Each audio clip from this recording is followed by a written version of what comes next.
Welcome my dear students. आज मैं जो टॉपिक आपको ले रहा हूँ it is a part of biogeochemical cycle. वास्तव में बायोजियोकेमिकल साइकिल अगर देखा जाए तो यूजुअल वे में लोग जो बताते हैं पीजी में वो दो तरीके से बताते हैं, one is gaseous and the other is sedimentary.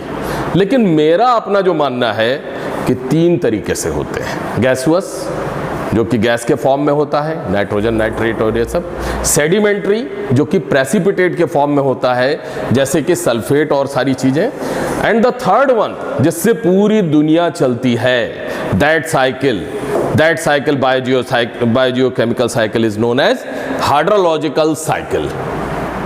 Hydrological cycle it is also known as water cycle. ये जान लीजिए, एक तो आप पढ़े होंगे शुरू के क्लासेस में, बहुत आसान सा रहा होगा। सूरज की गर्मी से क्लाउड बना और क्लाउड से पानी बरसा और पानी बरसने के बाद एक साइकिल बनता चला गया, एक वो चीज रहा होगा। लेकिन वास्तव में आइए कम टू द पॉइंट, ये इतना आसान सिस्टम नहीं है। At PG level you should know the details about the hydrological cycle. First thing, ये देखिए ये पूरा hydrological cycle दिया है, but one thing is clear that sun is the main driving force of hydrological cycle. Sun is the main hydrological cycle. सूरज ही पूरे hydrological cycle को drive करता है पूरे यूनिवर्स में।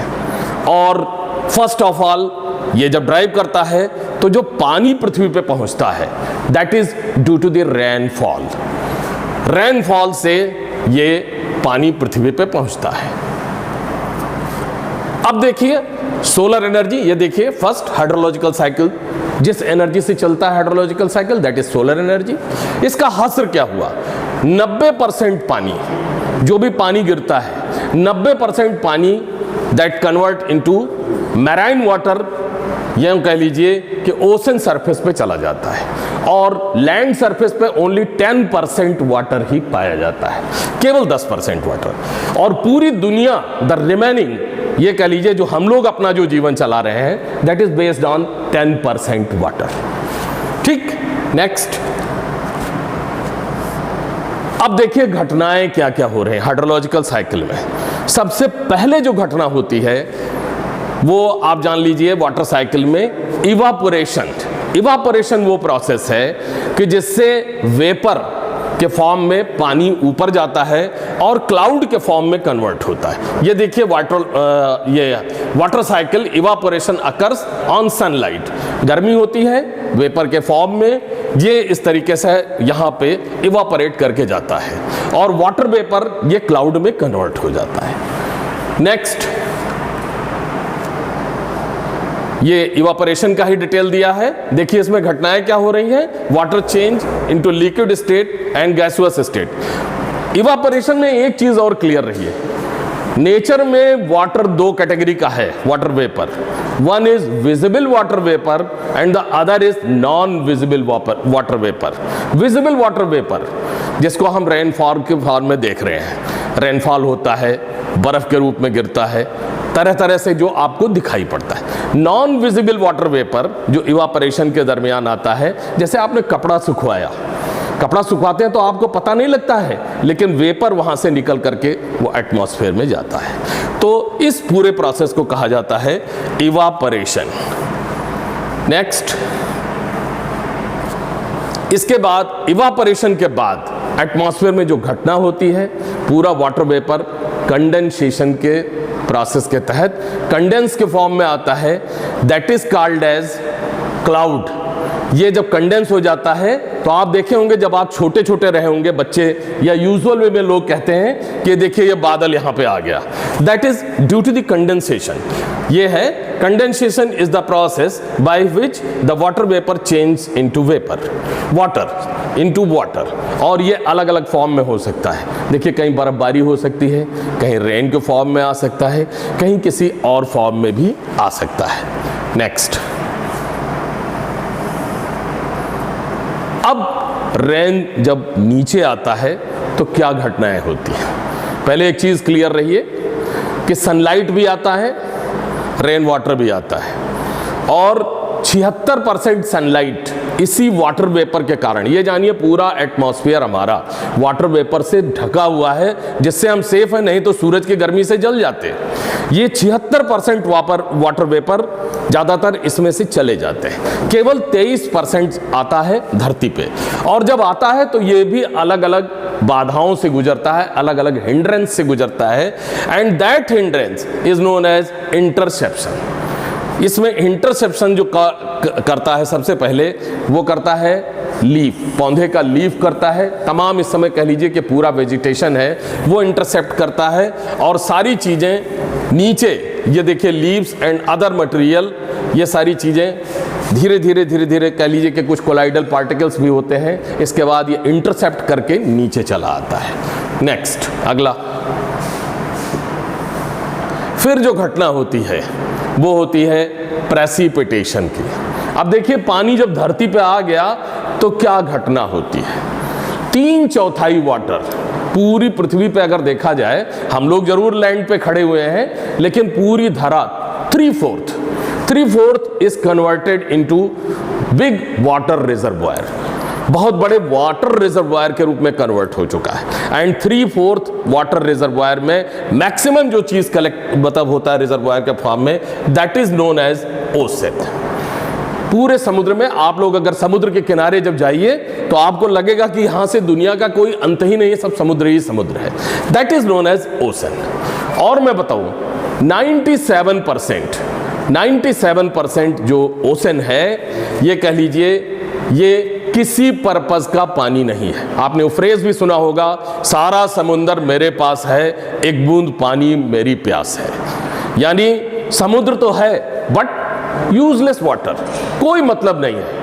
यूजलेस वाटर होने के नाते केवल 3% water is applicable for the purpose of usable purposes, जिसमें 3% वाटर में मैं सबसे इंटरेस्टिंग चीज आपको बताऊं, 3% वाटर पे पूरी दुनिया चल रही है। इससे हम आप कपड़ा धोते हैं, सिंचाई करते हैं, पीते हैं, और जिसको एक नाम दिया गया, अब आप जान लीजिए, ओशन के वाटर को कहा जाएगा मैराइन वाटर, और जो वाटर एक तरीके से पूरा फैला हुआ रहता है, दैट जो हमारी यूज में आता है, that water is known as fresh water.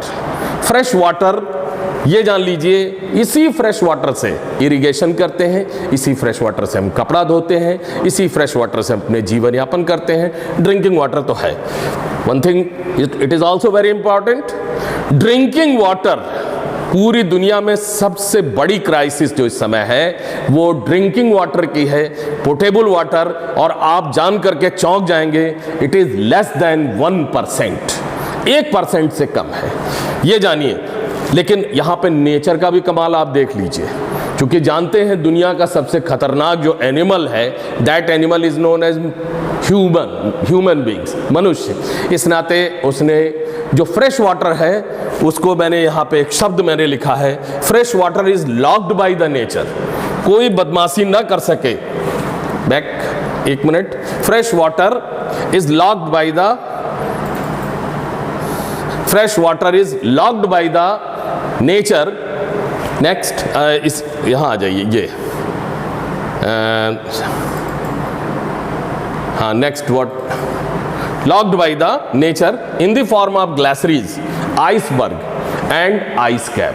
पूरी दुनिया में ग्लेशियर के फॉर्म में गंगा निकली है, सोचिए कि पूरा बर्फ वहाँ पे कह लीजिए बर्फ के फॉर्म में पूरी पर्वत श्रृंखला को ढक दिया गया है, और उसी से एक नदी निकलती है, उसको कहा जाता है ग्लेशियर्स। इसके अलावा आइसबर्ग और आइस कैप। ये देखिए आइसबर्ग और आइस कैप, ये देखिए फोटो ऑफ गंगोत्री ग्लेशियर्स, ये गंगोत्री का है, ये देखिए पूरा ढका हुआ है, इसी से पूरा फ्रेश वाटर निकलता है। और ऐसे ही पूरी दुनिया में नदियों का जाल बिछा हुआ है, और ये जाकर के अल्टीमेटली मिलते कहाँ हैं? समुद्र में। इसके बाद नेक्स्ट आइसबर्ग ये है जो बीच में, समुद्र के ही बीच में फ्रेश वाटर के फॉर्म में, या कहीं भी कह लीजिए, ये आइसबर्ग के फॉर्म में है। और ये देखिए एक और है, ये आइस कैप, हिमालय के ऊपर एक आइस कैप पाया जा रहा है, ये आइस कैप कहलाता है। नेक्स्ट, अब ये तो सारी चीज़ें हो गई प्रेसिपिटेशन के दरमियान। अब जब अर्थ पे सारी चीज़ें गिरी तो एक घटना होती है, that event is known as percolation mechanism. Percolation mechanism ये कह लीजिए कि पानी नीचे ग्रेजुअली परकोलेट करता है और नीचे जाकर के इकट्ठा होता है, उसी से पूरी दुनिया चल रही है, वो भी फ्रेश वाटर का ही पार्ट है। That part is known as ground water, और that ground water is sub surface water, it is sub surface water, ground water. और यही ग्राउंड वाटर नेक्स्ट परकोलेशन के बाद नेक्स्ट जो घटना होती है,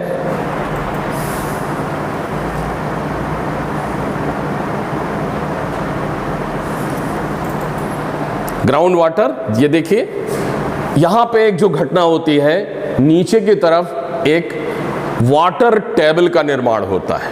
आप एक चीज जान लीजिए, टेबल को कभी आप हिला डुला नहीं सकते हैं, ऐसे ही नेचर ने वाटर टेबल बना रखा है। अगर वाटर टेबल में फ्लक्चुएशन हो गया तो लोग प्यासे रह जाएंगे, लोग मर जाएंगे। क्यों? क्योंकि फिर बोर करेंगे, पानी ही नहीं मिलेगा। ये जानिए, ये सारी जो घटनाएं हो रही हैं, that is the percolation of water. और इसी में से ये जो ग्राउंड वाटर है, ये कह लीजिए इससे सारी चीजें चलती हैं, पूरा सिस्टम हमारा चलता है। बहुत से लोग ग्राउंड वाटर को ये देखे होंगे कि जैसे इसी ग्राउंड वाटर से कहीं कहीं पे ऊपर जो है, ये सोता जिसे कहते हैं, या रिवर्ट फॉर्म में जब चला आता है तो इससे झील निकल जाती हैं, नदियां निकल जाती हैं। बहुत से ऐसे एरियाज हैं, बड़े बड़े लेक्स, जिनके बारे में पता नहीं है, लेकिन अगर इनका स्रोत पता किया जाए तो ग्राउंड वाटर रिवर्ट कर गया है ऊपर की तरफ, और इससे ये सारी चीजें बनी हैं। और इसी ग्राउंड वाटर से इस धरती का पूरा एरिया, ये कह लीजिए प्लांट किंगडम, इसी पर डिपेंड करता है। ये मैंने बताया कि ground water are absorb by the root. Next, और इसी दरमियान एक चीज और मैं बताऊं, परकोलेशन को ही इनफिल्टरेशन कहते हैं। इनफिल्टरेशन भी परकोलेशन का ही दूसरा फॉर्म है। यह मैं बता दूं, ये फिजिकल प्रोसेस है। थोड़ी दूर तक परकोलेशन नीचे तक होता है, इनफिल्टरेशन 2-3 स्ट्रेटा तक होता है। ये है इनफिल्ट्रेशन। ये देखिए, infiltration and water stored in the soil, और ये ज़्यादातर कभी कभी जो है ये रहते हैं, और मतलब सॉइल के अंदर भी रहते हैं और रन ऑफ करते हैं। रन ऑफ माने होता है अंदर अंदर बहते रहते हैं, या कह लीजिए किसी फॉर्म में धीरे धीरे पानी सॉइल टू सॉइल आगे आगे बढ़ता रहता है। That is due to the infiltration. Next, अगला। अब आप जानिए ये ग्राउंड वाटर बनाता क्या है अंदर। बहुत ही इंपॉर्टेंट है। पूरी दुनिया ये कह लीजिए कि पानी पे तो बेस्ड है, लेकिन मैक्सिमम जो हम लोग डिपेंड हैं, दैट वो डिपेंडेंट जिस चीज़ पर है, दैट इज नोन एज एक्यूफर्स। एक्यूफर्स ये है कि अंडरग्राउंड वाटर में जो रॉक स्ट्रेटा है, ये रॉक स्ट्रेटा जिनसे हम आप बोरवेल करते हैं ना, नल लगाते हैं, नल जब बोरिंग करते हैं, ये बोरवेल्स इसी एक्यूफर्स से होते हैं। मुझे याद है कि लोग बताते थे, मतलब लोग पूजा पाठ कराते हैं और कहते हैं कि यहाँ पे ज्योतिषाचार्य से पूछते हैं कि ये बताइए कहाँ पे पानी निकलेगा। दैट इज वास्तव में वो है क्या, वो जो बताते हैं वो एक्सप्लेन करते हैं। They explained about the borewell, they explain about the aquifers. वो स्ट्रेटा बताते हैं कि कहाँ पे पानी इकट्ठा है, और उसी जगह पे कुआं खुदवाते हैं, उसी जगह पे बोरिंग कराते हैं, और ये एक्यूफर्स के फॉर्म में होते हैं। आज पूरी गवर्नमेंट फोकस करने जा रही है एक्यूफर्स पे। हर जगह पे लोग कहते हैं कि जगह जगह पे कुओं को बचाया जाए। बोरवेल का भी नियम आने जा रहा है। चेन्नई एक ऐसी जगह है जहाँ पे ग्राउंड वाटर टेबल डाउन कर गया, नजीबाबाद में डाउन कर गया, बहुत सी जगह पे ऐसा है जो वाटर टेबल डाउन कर गया है, यानी वहाँ पे एक्यूफर्स का डिस्टरबेंस रिपोर्ट हुआ है। नेक्स्ट, अगला। ये एक्यूफर्स का ही है, एक छोटा सा रूप है। ये देखिए रिवर, लेक और सारी चीज़ें। फिर आर्सिनियन वेल, ये कुएं का जैसे ये है कि वो चलाते हैं हैंड। और ये देखिए अब एक्यूफर्स का जब आएगा तो हम नेक्स्ट टाइम पे एक्यूफर्स पे भी आप पे डिस्कस करेंगे, डिटेल में बताएंगे। लेकिन अभी आप जानिए ये एक छोटा सा रूप है। एक्यूफर 2 कैटेगरी के होते हैं, unconfined and confined aquifers. Unconfined and confined aquifers. Next, अब आते हैं रन ऑफ होने के बाद जो घटना है। ये जब वाटर रन करता है तो ऊपर जब आता है that is known as surface water. यानी 3 कैटेगरी आपको दिखाई पड़ गई, rain water, ground water and the third is surface water, that is surface water. Surface water, it is the resultant of run of water, और ये river, lakes और सारी चीज़ों के बाद में ये कैचमेंट स्टोरेज बनाते हैं, कैचमेंट स्टोरेज कहा जाता है इनको। और ये एक नमूना है रन ऑफ का, ये कैचमेंट एरिया। नेक्स्ट, अब देखिए पूरी दुनिया में वाटर साइकिल, अब ये तो यहाँ तक ये कहानी होगी 3 किस्म के, मतलब ये पूरा वाटर साइकिल का आपके सामने पिक्चर आ गया यूनिवर्स का, जो कि पीजी लेवल पे अवेलेबल है। लेकिन नेचर में हाइड्रोलॉजिकल साइकिल चलाने के लिए जो सबसे महत्वपूर्ण रोल कर रहा है, रोल प्ले कर रहा है, that is known as plant kingdom. पौधा पूरी दुनिया में हाइड्रोलॉजिकल साइकिल कर रहा है और उस मैकेनिज्म को कहा जाता है ट्रांसपिरेशन। आप लोग फिजियोलॉजी में पढ़ चुके होंगे, transpiration is a necessary evil.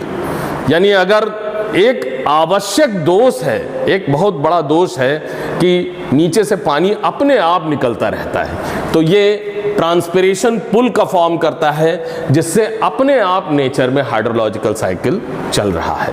ये हो गया ट्रांसपिरेशन पुल। नेक्स्ट, यही ट्रांसपिरेशन के बारे में दिया गया है। और ये जानिए, अभी तक पौधे के बारे में आप क्या जानते हैं? ऑक्सीजन देता है और सारी चीजें देता है, लेकिन ये जानिए ऑक्सीजन के साथ साथ पौधा पानी भी देता है, यानी हाइड्रोलॉजिकल साइकिल को रोटेट भी करता है, जो कि आपको शुरू के क्लासेस में, मैं जानता हूं लोअर लेवल से, लेमैन से पूछा जाए तो समझा देगा ऐसे ही पानी भाप बना, भाप बन के क्लाउड बना, क्लाउड बन के बरस गया, ये hydrological cycle. But this is not hydrological cycle. इसमें सबसे इंपॉर्टेंट रोल है ट्रांसपिरेशन मैकेनिज्म का, जो कि प्लांट से होता है। नेक्स्ट, तो overall this is about the hydrological cycle. The conclusion is that the steps occur in hydrological cycle is evaporation, condensation, precipitation, interception, percolation, transpiration and runoff, storage, and this is the nutshell picture. Hutchinson also gives about the a picture about hydrological cycle. This is all about the hydrological cycle. I hope that you will understand properly. Next, thanks. Any question? Okay, all right.